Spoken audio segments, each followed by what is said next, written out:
Hello, I'm Chef John Mitzwich for About.com. Today I'm going to show you how to do chestnuts roasting on an open fire. And by open fire, of course I mean closed oven. I've never liked that song anyway.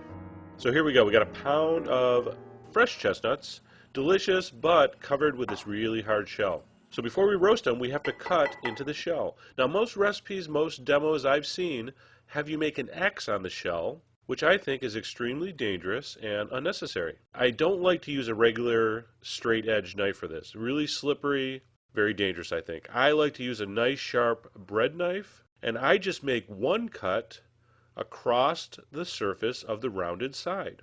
So I don't apply much pressure until I see the knife has pierced the shell a little bit.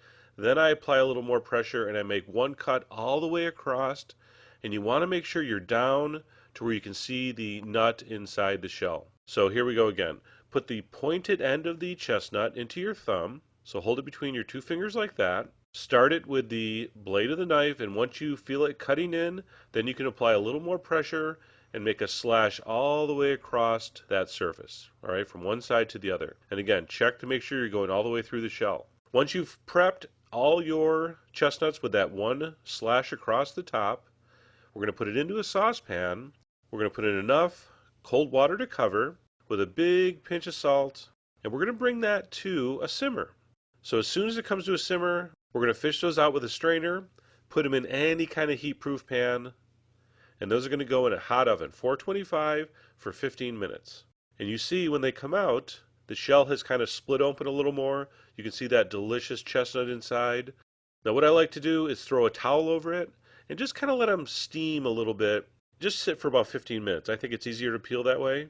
All right, so after 15 minutes, I take the towel off, and there is your amazingly delicious, beautiful holiday classic roasted chestnut. Now, similar to the guests at your holiday get-togethers, some chestnuts are going to be easier to deal with than others. Okay, so some are going to come off nice and clean, others not so much. You have to do a little bit of peeling with the fingernail to get those last couple pieces of shell off. Don't worry, you didn't do anything wrong, that's just the chestnut. So some come off easy, some don't. All of them are delicious. If you've never tried roasted chestnuts because you just weren't sure how to do them, really simple, easy method here. I hope you give it a try. Enjoy. Thanks for watching. To get more information, you can visit us on the web at food.about.com.